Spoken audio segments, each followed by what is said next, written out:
News 10 আপনারা মানে আমরা। আপনারা দেখছেন টিভি নিউজ 10 আপনারা মানে আমরা।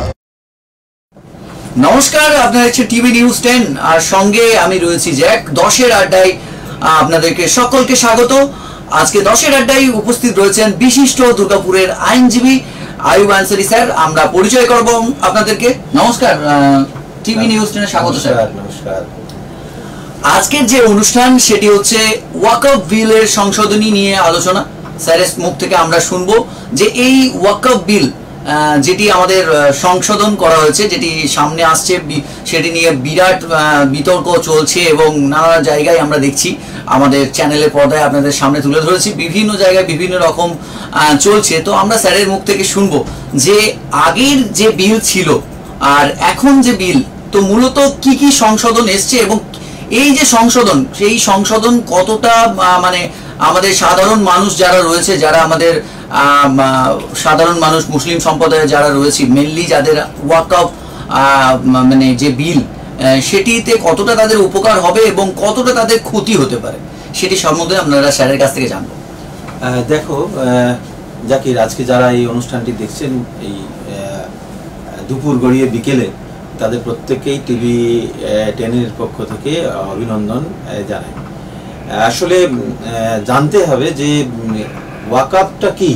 একদম অনেক মানুষ, আমাদের ভারতবর্ষে যত মানুষ আছে যারা এফেক্ট হচ্ছে এবং যারা লাভবান হচ্ছে, তারা ছাড়া অন্যদের মাথা ব্যথা নেই না। ফলে এই সব মানুষকেই এটা সম্পর্কে কিছুটা অ্যাওয়ার করা যেতে পারে, বলা যেতে পারে এটা কি। আসলে ধর্মীয় মত, মুসলিম ধর্মীয় মত এবং আচার অনুযায়ী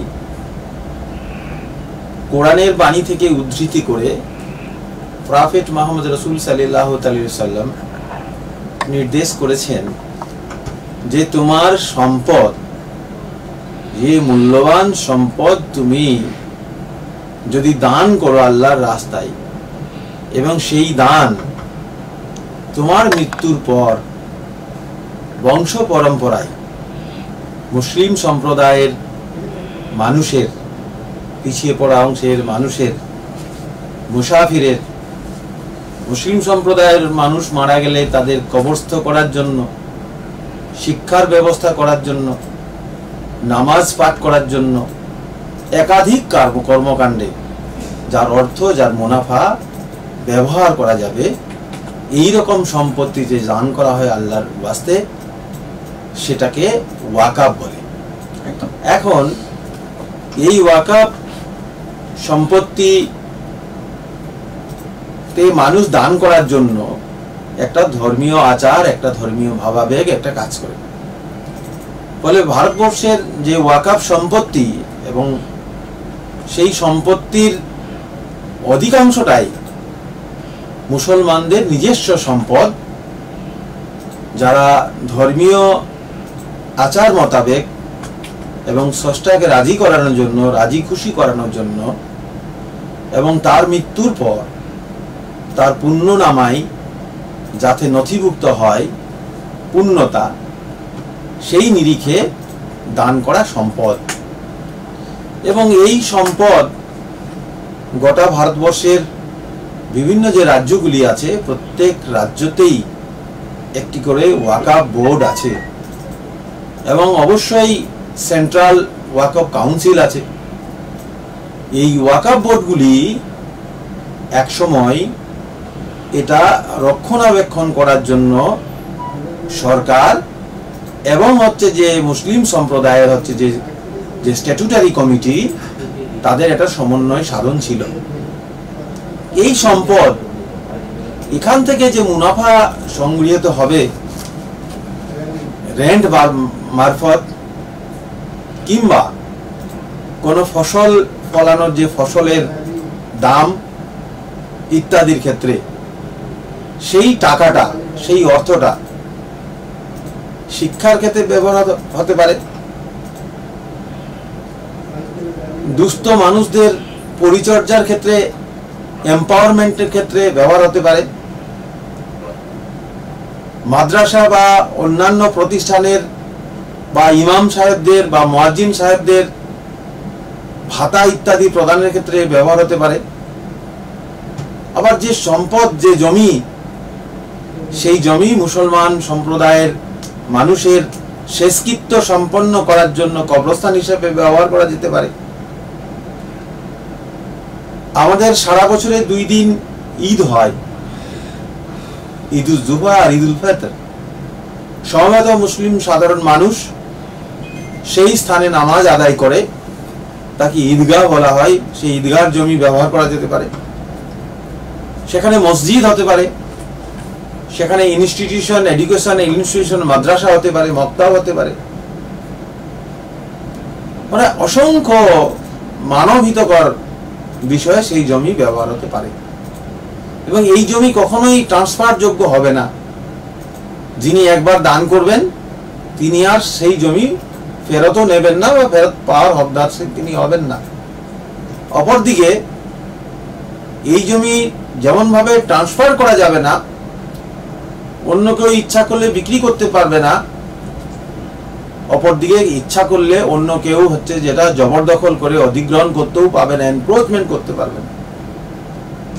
কিন্তু আমরা বিভিন্ন পুঁথি ঘেটে বিভিন্ন মামলা সংক্রান্ত দেখে বুঝতে পারি যে গোটা ভারতবর্ষ জুড়ে যে সম্পদের ভান্ডার আছে, মুসলিম সাধারণ মানুষের দান করা সম্পদ আল্লাহকে রাজি খুশি করার জন্য, সেই সম্পদের পরিমাণ গোটা ভারতবর্ষের যে একক জমির মালিক তার 3য় নম্বর অবস্থান করে ওয়াকফ সম্পত্তি।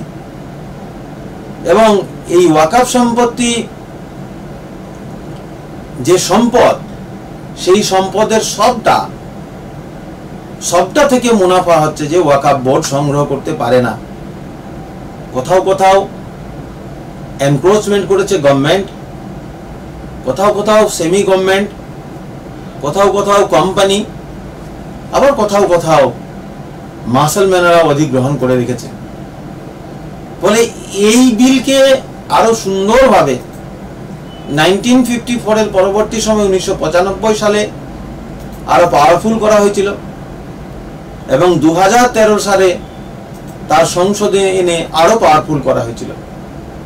এবারে যে 2025 সালে যে সংশোধনী বিল এনেছে, সেখানে একটা অদ্ভুত ধরনের বিষয়বস্তু ইনক্লুডেড হয়েছে এবং আরেকটা বিষয়বস্তু দুর্দান্তভাবে সুকৌশলে ইমপ্লিমেন্ট করার চেষ্টা করছে।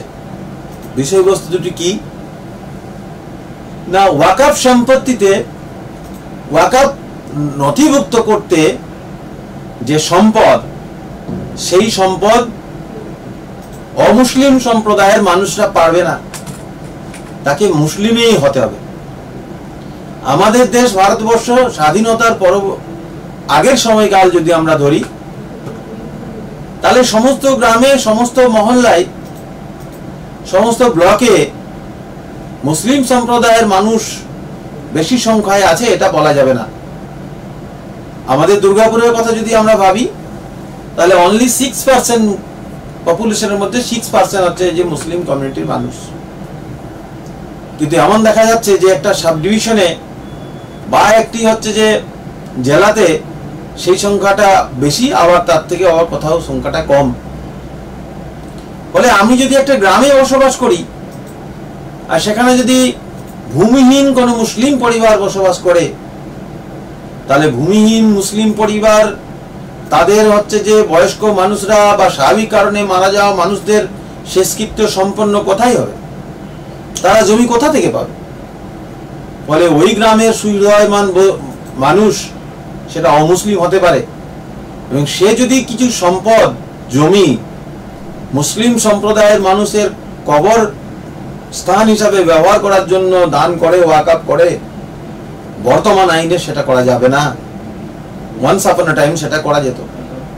তাহলে একদিকে আমাদের দেশের সাম্প্রদায়িক সম্প্রীতি যে যোগবন্ধ ছিল, একটা সমন্বয় ছিল, সেই সমন্বয়ের অন্তরায় সৃষ্টি করছে এই আইন।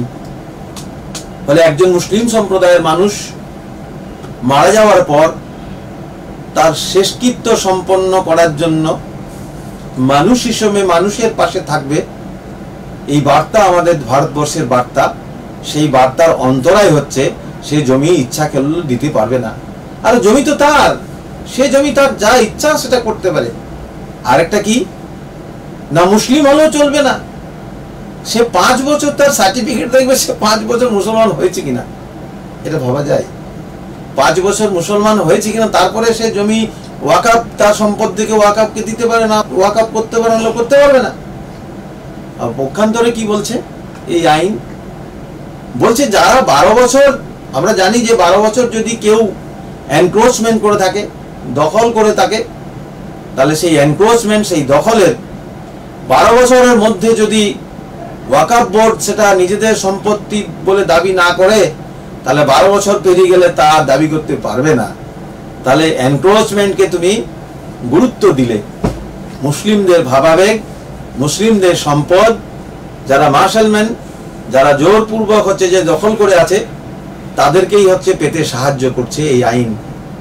আবার এটা কি বলছে, অদ্ভুত ব্যাপার, যে এখানেই শুধু হচ্ছে যে থেমে থাকেননি, যে এই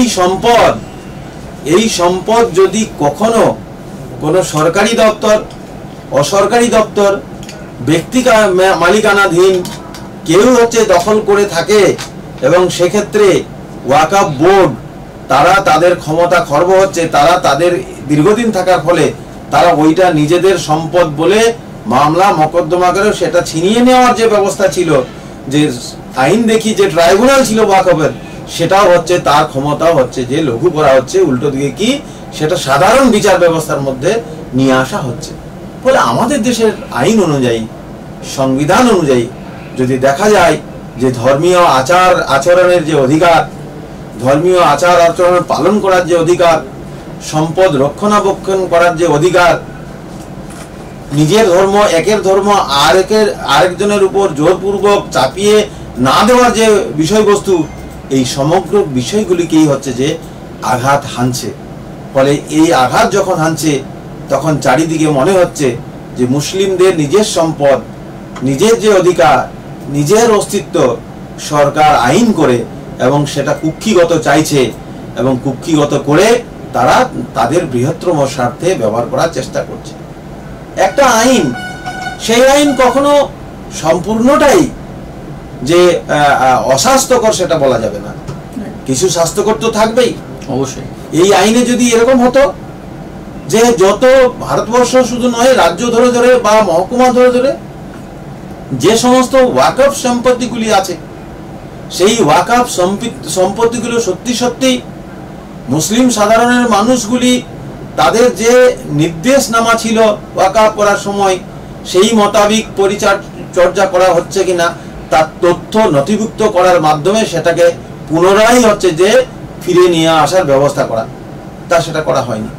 যদি এটা করা যেত, তাহলে গোটা ভারতবর্ষের যে 38,00,000 একর সম্পত্তি যে পড়ে আছে, সেই সম্পত্তিতে উপার্জিত যে অর্থ হবে, সেই অর্থতে একটাও হচ্ছে যে মুসলিম সম্প্রদায়ের মানুষ অশিক্ষা, বুভুক্ষা বা মাথার উপরে ছাদ নেই এরকম অবস্থায় থাকতো না।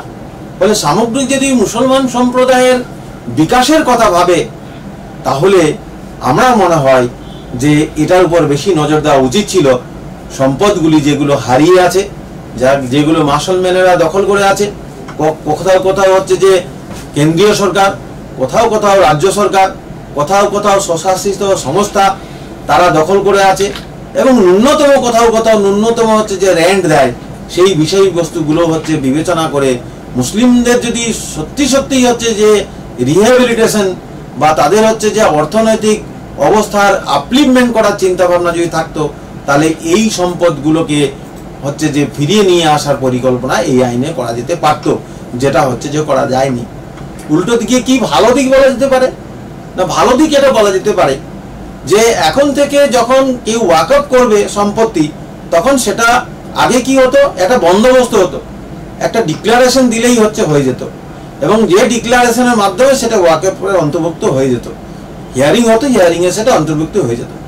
এখন বলছে না, এখন পোর্টালের মাধ্যমে রেজিস্ট্রেশন করতে হবে। Well and good, very good, এখন ডিজিটাল ইন্ডিয়া, সুতরাং এটা ডিজিটাল হওয়া একান্তই আবশ্যক, হারিয়ে যাওয়ার আশঙ্কা খুব কম থাকে। এবং ডিমার্কেশন করার ক্ষেত্রেও হচ্ছে যে একটা গুরুত্বপূর্ণ ভূমিকা এই আইনে আছে। ফলে সর্বসাকুল্যে যদি দেখা যায় তাহলে মুসলিম সাধারণের যে তাদের সম্পদের উপর তাদের যে অস্তিত্ব ছিল, তাদের যে কর্তৃত্ব ছিল, তাদের যে অবস্থান ছিল, নিজেদের সম্পদ বলে যে অবস্থান ছিল, সেই অবস্থানের থেকে হচ্ছে যে কুক্ষিগত করার একটা মানসিক প্রচেষ্টা এই আইনের মধ্যে আছে। এবং সেই জন্যই গোটা দেশ জুড়ে তোলপাড় হচ্ছে। এবং তোলপাড় হচ্ছে এ কারণেই যে এটাকে কালা আইন বলে হচ্ছে যে চিহ্নিত করছে। এ কালা আইন কেন আমরা বলবো? কালা আইন আমরা তখনই বলবো যে আইন ভারতবর্ষের মূল আইনকে কুক্ষিগত করে, আঘাত করে। আমাদের দেশের যে আমাদের মৌলিক অধিকারগুলি আছে, সেই মৌলিক অধিকারগুলিকে যদি খর্ব করে কোনো আইন, নতুন আইন আনার ক্ষেত্রে, তাহলে অবশ্যই সেটা কালা আইন বলে বিবেচনা হবে। আমরা জানি যে ভারতবর্ষের আইনে যে সকলের সমান অধিকার, কথা বলার অধিকার, ধর্ম আচার আচরণ পালন করার অধিকার, মুভমেন্টের অধিকার, তাহলে এইগুলো যখন এটা রেস্ট্রিকশন হবে কোনো একটা সম্প্রদায়ের জন্য, তখন কিন্তু ওই যে মৌলিক অধিকারগুলি, সেই অধিকারগুলিকে খর্ব করা হচ্ছে। তখন হচ্ছে যে আমরা বলবো এটা অসাম্য, সাম্যতা থাকছে না, বৈষম্যমূলক হচ্ছে যে আইন তৈরি করছে এই সরকার। পক্ষান্তরে যদি দেখা যায় যে অমুসলিম ভাইদের জন্য, যেখানে হচ্ছে যে মাতা রানী, শ্রী শ্রী কালী মাতা রানী, মাতা দুর্গা রানী, সন্তোষী দেবী বা কর্ণাটক অন্যান্য জায়গাগুলো যে সমস্ত মন্দিরের নামে একাধিক সম্পত্তি আছে, সেই সম্পত্তিতেও দেখা যাবে যে তাদের নিজস্ব একটা স্বশাসিত বোর্ড আছে, তারা সেটা পরিচালনা করে। এবং এখানে বলছে যে আগে শুধু মুসলিমরাই এটা পরিচালিত করতো, এখন নতুন আইন বলছে অমুসলিম সম্প্রদায়ের মানুষেরা তার হচ্ছে স্ট্যাটুটারি বডির মাথার উপরে অবস্থান করতে পারে সরকার চাইলে। ফলে মুসলিমরা তাদের অস্তিত্ব বিপন্নর পথ দেখছে এখানে। তাহলে যেমন করে অমুসলিমদের যে সম্পত্তি আছে, দেবত্ব সম্পত্তি, সেই সম্পত্তিতে কখনো কোথাও তো মুসলিম পার্সোনাল বা মুসলিম ব্যক্তিত্ব কোথাও তো মাথার উপরে বসে থাকবে না। তাহলে এইরকম একটা পরিবর্তন আনছে এই সরকার।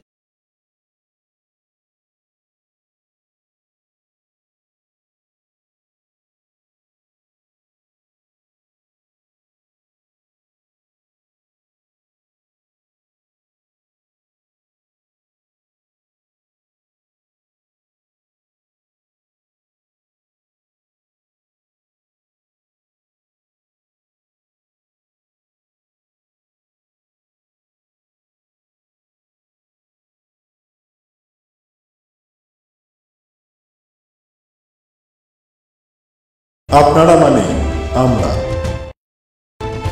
আপনারা দেখছেন টিভি নিউজ 10। আপনারা মানে আমরা। আপনারা দেখছেন টিভি নিউজ 10। আপনারা মানে আমরা। আপনারা দেখছেন টিভি নিউজ 10। আপনারা মানে আমরা। আপনারা দেখছেন টিভি নিউজ 10। আপনারা মানে আমরা। আপনারা দেখছেন টিভি নিউজ 10। আপনারা মানে আমরা। আপনারা দেখছেন টিভি নিউজ 10। আপনারা মানে আমরা। আপনারা দেখছেন টিভি নিউজ 10। আপনারা মানে আমরা। আপনারা দেখছেন টিভি নিউজ 10। আপনারা মানে আমরা। আপনারা দেখছেন টিভি নিউজ 10। আপনারা মানে আমরা। আপনারা দেখছেন টিভি নিউজ 10। আপনারা মানে আমরা। আপনারা দেখছেন টিভি নিউজ 10। আপনারা মানে আমরা। আপনারা দেখছেন টিভি নিউজ 10। আপনারা মানে আমরা। আপনারা দেখছেন টিভি নিউজ 10। আপনারা মানে আমরা। আপনারা দেখছেন টিভি নিউজ 10। আপনারা মানে আমরা। কোনো একটা সম্প্রদায়ের জন্য তখন কিন্তু ওই যে মৌলিক অধিকারগুলি, সেই অধিকারগুলিকে খর্ব করা হচ্ছে। তখন হচ্ছে যে আমরা বলবো এটা অসাম্য, সাম্যতা থাকছে না, বৈষম্যমূলক হচ্ছে যে আইন তৈরি করছে এই সরকার। পক্ষান্তরে যদি দেখা যায় যে অমুসলিম ভাইদের জন্য, যেখানে হচ্ছে যে মাতা রানী শ্রী শ্রী কালী মাতা রানী, মাতা দুর্গা রানী, সন্তোষী দেবী বা কর্ণাটক অন্যান্য জায়গাগুলো যে সমস্ত মন্দিরের নামে একাধিক সম্পত্তি আছে, সেই সম্পত্তিতেও দেখা যাবে যে তাদের নিজস্ব একটা স্বশাসিত বোর্ড আছে, তারা সেটা পরিচালনা করে। এবং এখানে বলছে যে আগে শুধু মুসলিমরাই এটা পরিচালিত করতো, এখন নতুন আইন বলছে অমুসলিম সম্প্রদায়ের মানুষেরা তার হচ্ছে স্ট্যাটুটারি বডির মাথার উপরে অবস্থান করতে পারে সরকার চাইলে। ফলে মুসলিমরা তাদের অস্তিত্ব বিপন্নর পথ দেখছে এখানে। তাহলে যেমন করে অমুসলিমদের যে সম্পত্তি আছে, দেবত্ব সম্পত্তি, সেই সম্পত্তিতে কখনো কোথাও তো মুসলিম পার্সোনাল বা মুসলিম ব্যক্তিত্ব কোথাও তো মাথার উপরে বসে থাকবে না। তাহলে এইরকম একটা পরিবর্তন আনছে এই সরকার, এনেছে। এবং সব থেকে মারাত্মক দিক হলো, আমি যার ভালো করতে চাইছি তার সঙ্গে আলাপ আলোচনা ছাড়াই গোটা ভারতবর্ষের জুড়েই তো ওয়াকফ বোর্ড আছে, তাহলে সেই বোর্ডের সঙ্গে আমাদের সম্পত্তি পরিচালনা করার ক্ষেত্রে বা মতওয়াল্লি যিনি ওটা দেখভাল করে, সেখানে সে কতটা দুর্নীতিপরায়ণ, এই সামগ্রিক বিষয়বস্তুগুলো একাধিক টেবিলে আলোচনা করার পর একটা নির্যাস বার করে যদি এই আইনটা আনতো, তাহলে আমার মনে হয় গোটা ভারতবর্ষ জুড়ে এই তোলপাড়টা হতো না। আজকের দিনে খুব সংশয় দেখা দিয়েছে, চারিদিকে যেন একটা সংশয়ের বাতাবরণ তৈরি করছে এই আইন। সেই জন্যই বলা হচ্ছে এই আইন হচ্ছে যে কালা আইন। অবিলম্বে অনেক মানুষ চাইছে এই আইন হচ্ছে যে বাতিল হোক। মুসলিম সম্প্রদায়ের মানুষ যেমন চাইছে, অমুসলিম সম্প্রদায়ের মানুষও চাইছে।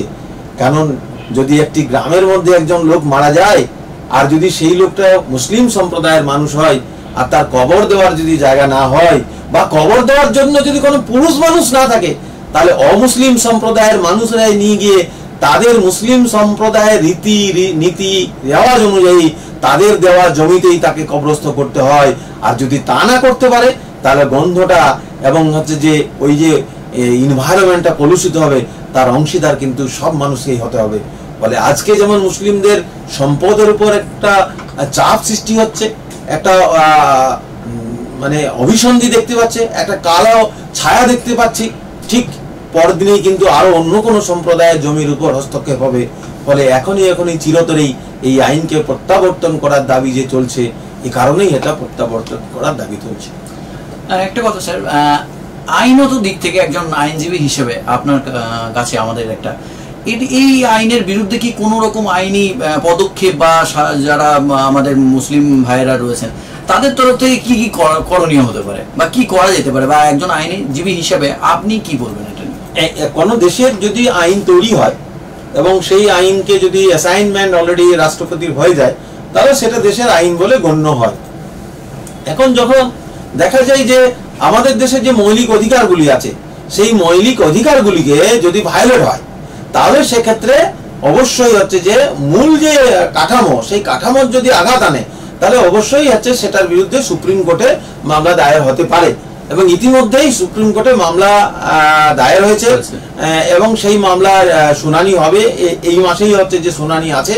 এবং সেখানে যদি প্রমাণিত হয় যে সত্যি সত্যি মূল যে কাঠামো আমাদের দেশের হচ্ছে যে যে নিয়ম নীতি, আমাদের দেশের যে মৌলিক অধিকার, সেই মৌলিক অধিকার খর্ব হচ্ছে, তাহলে অবশ্যই সেই মামলা হচ্ছে যে পক্ষে রায় ঘোষণা হবে। এবং আমার মনে হয় যে শুধুমাত্র মুসলিম সম্প্রদায়ের মানুষ জাগরুক হয়ে এই আন্দোলনটা করবে এটা কিন্তু না, এটা সব মানুষকেই সঙ্গে পেতে চাই।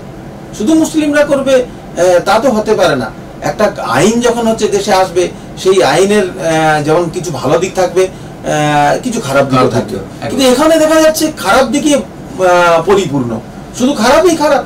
কারণ 12 বছরের বেশি সময়কাল ধরে যদি ওয়াকফটা সম্পত্তি অন্যকে দখল করে থাকে, সেখানে ওয়াকফ বোর্ড ওটা ফিরিয়ে আনার জন্য তার প্ল্যান করতে পারবে না, তাকে আইনের আয়তায় আনতে পারবে না।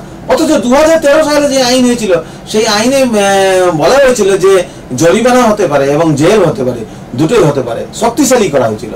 ফলে যদি এটা সুপ্রিম কোর্টে মামলা শুনানি আছে, নিশ্চিতভাবেই হচ্ছে সুপ্রিম কোর্টে একটা ফলপ্রসূ রেজাল্ট হচ্ছে যে পাওয়া যাবে।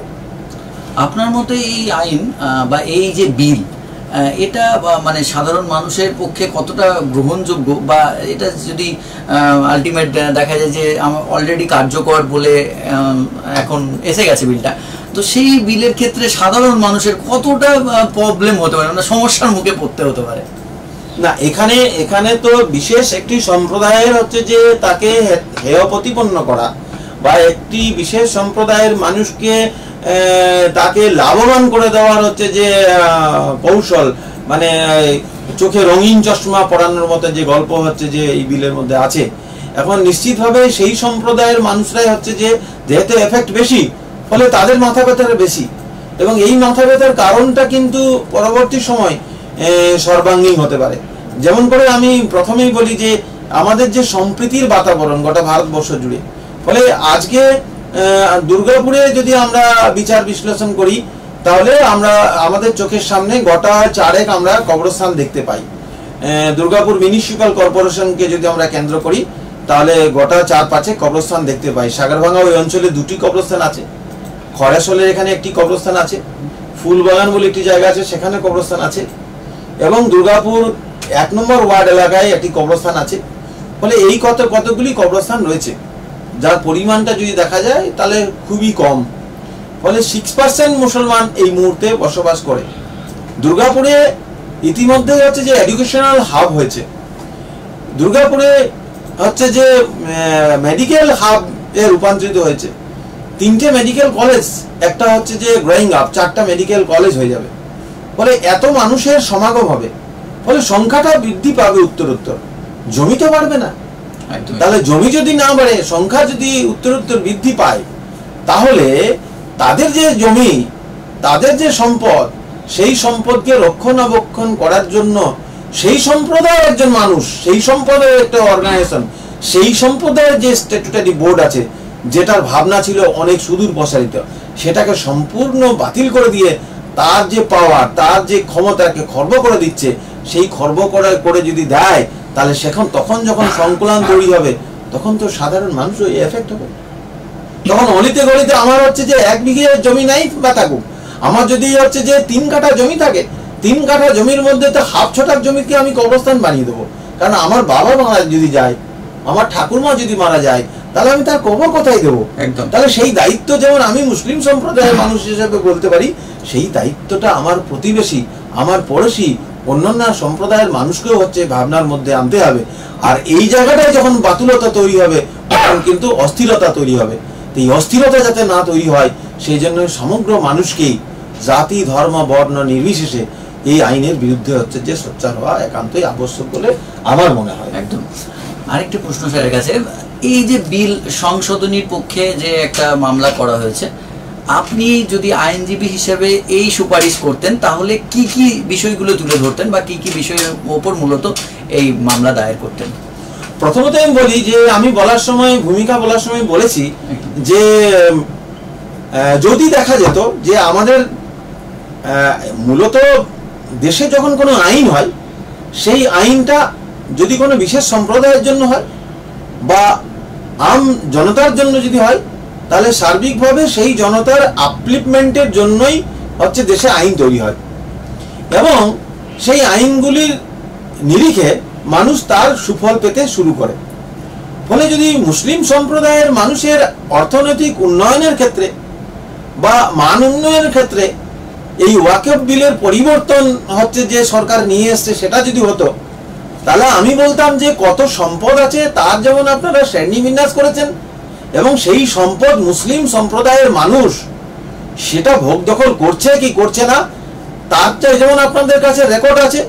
তাহলে যদি ভোগ দখল করছে, তাহলে কতটা পরিমাণ ভোগ দখল করছে আর কতটা ভোগ দখল করছে না, সেই যেটা ভোগ দখল করছে না সেটা মুসলিম সম্প্রদায়ের মানুষের হাতে তুলে দেওয়ার জন্য আইন তৈরি করা প্রয়োজন ছিল, যেটা 2013 সালে হচ্ছে যে সরকার ছিল, কংগ্রেস সরকার, সেই আইন নিয়ে এসেছিলেন যে যারা জোরপূর্বক হচ্ছে জমি ওয়াকফ সম্পত্তি দখল করে আছে, তাদের বিরুদ্ধে মামলা আনা হবে, এবং তারা যদি সেই সম্পদ হচ্ছে ফিরিয়ে না দেয়, তাহলে জেল এবং জরিমানা দুটোই হতে হবে।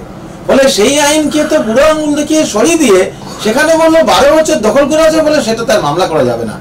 ফলে আমার মনে হতো যে আমি বলতাম নাম্বার 1 যে যেখানে জমি পড়ে আছে ওয়াকফ সম্পত্তি, যেটা আল্লাহকে রাজি খুশি করার জন্য মুসলিম সম্প্রদায়ের মানুষরা যেটা দান করেছিলেন, সেই জমি আল্লাহর ওয়াস্তে আবার ফিরিয়ে নিয়ে আসা হোক, মুসলিম সম্প্রদায়ের মানুষ যেন সেটা ভোগ দখল করতে পারে, যেটা যে উদ্দেশ্যে দেওয়া হয়েছিল সেই উদ্দেশ্য সফল করতে পারে, তাদের এডুকেশনাল বিল্ড আপ করতে পারে, তারা হচ্ছে যে মুসাফিরখানায় দান করতে পারে, তারা এডুকেশনাল ইনস্টিটিউশন করতে পারে, তারা হচ্ছে যে সব মানুষের জন্য চিকিৎসার ব্যবস্থা করতে পারে, ভারতবর্ষের সমস্ত মানুষের জন্য হচ্ছে যে বিনা পয়সায় চিকিৎসা করা বা অন্যান্য টেস্টিং এর ব্যবস্থা করা। যদি আমাদের দুর্গাপুরের বুকে আমরা যদি হচ্ছে যে 10 একর 12 একর জমি যদি পাই, তাহলে দুর্গাপুরে যে সমস্ত মানুষ আছে, শুধু কি মুসলিম সম্প্রদায়ের মানুষ, অমুসলিম সম্প্রদায়ের মানুষ আছে, যদি একটু জমি পাই, তাহলে সবাই মিলে কিছু টাকা দিয়ে সেখানে আমরা এমন একটা হচ্ছে মেডিকেল ইনস্টিটিউশন করতে চাই, যেখানে মানুষ গেলে বিনা পয়সায় তার চিকিৎসা পাবে, সেই রকম একটা পরিকল্পনা করতে চাই। তাহলে যদি সেই সম্পদ মুসলিমদেরকে ফিরিয়ে দেওয়া যেত, সেই জন্য কোনো আইন আনতো, তাহলে আমার মনে হতো প্রথম সুপারিশ আমি সেটা করতাম। দ্বিতীয় সুপারিশ কি করতাম না, যেমন করে স্ট্যাটুটারি বোর্ডের মধ্যে রাজ্য সরকার এবং স্ট্যাটুটারি বোর্ডের যে কমিটির লোকেরা থাকছে, দুজনকে ব্যালেন্স করার জন্য যে মতওয়াল্লিরা দখল করছেন এবং মতওয়াল্লিরা যে পরিচালিত করছেন, সেখানে তারা কোথাও দুর্নীতি করছে কিনা, সেই জন্য একটা হচ্ছে যে মনিটরিং টিম তৈরি করা যেত। এবং নিশ্চয়ই হচ্ছে যে রাজ্য সরকারের যেখানে আইএস অফিসার আছে তিনি থাকতে পারেন, বা স্ট্যাটুটারি বোর্ডের অন্যান্য যারা লোকরা আছে তারা থাকতে পারেন। ফলে স্বচ্ছভাবে অর্গানাইজেশনটাকে পরিচালনা করার জন্য যাদের সম্পদ, যাদের ঘরের সম্পদ, তারা বেশি ভাবাবেগ তৈরি করতে পারবে, অন্যদের ভাবাবেগ তৈরি হবে না। তোমার মা মারা গেলে আমার কষ্ট হবে, আমি তোমার প্রতি সমবেদনা জানাবো, কিন্তু তোমার অন্তরের যে ভাবাবেগ তৈরি হবে, তোমার অন্তর থেকে যে কান্না পাবে, আমার অন্তর থেকে সেই কান্না নাও পেতে পারে। তাহলে যার সম্পদ, যাদের সম্পদ, যারা মনে করেছে আমার সম্পদের দ্বারা আমার সব থেকে মূল্যবান জিনিস আমি আল্লাহ সুবহানাহু ওয়া তাআলাকে রাজি খুশি করার জন্য দান করেছি, যে দান থেকে যা অর্থ উপার্জন হবে সেটা আমার পরবর্তী সময় ধরেও অনন্তকাল ধরে সেটা মানুষ ভোগ করবে, সৃষ্টির স্রষ্টা মানুষ, সেই মানুষের স্বার্থে সেটা ব্যবহৃত হবে, এই যে আমার ভাবাবেগ, এটা আমি সব থেকে বেশি উপলব্ধি করতে পারবো, অন্য কেউ তা করতে পারবে না। ফলে এই জায়গা থেকে বিলুপ্তি করার যে পরিকল্পনা করছে, সেটা অত্যন্তই সঠিক কাজ নয়, গড়-হতিকর কাজ, এবং সেটার জন্য ভারতবর্ষের আপামর সব মানুষকেই একত্রিত হয়ে এর প্রতিবাদ করা উচিত। একদমই তাই, খুব সুন্দরভাবে স্যার আমাদেরকে প্রত্যেকটি বিষয় টিভি নিউজ 10 পর্দায় তুলে ধরলেন। আমরা প্রায় অন্তের মুখে চলে এসেছি, স্যারের সঙ্গে আমরা কথা বললাম, এবং ওয়াকফ বিল, এই যে বিল এসেছে সেটির সংশোধনী হলে কি হতে পারে, বা সেটি এখন যে মুহূর্তে রয়েছে সেটা কি, সবটাই আজকে পুঙ্খানুপুঙ্খানি বিশ্লেষণ করলাম আমরা, আপনারা শুনলেন। আবারও নতুন কোনো পর্বে দেখা হবে, ততক্ষণ ভালো থাকুন, দেখতে থাকুন টিভি নিউজ 10। নমস্কার স্যার।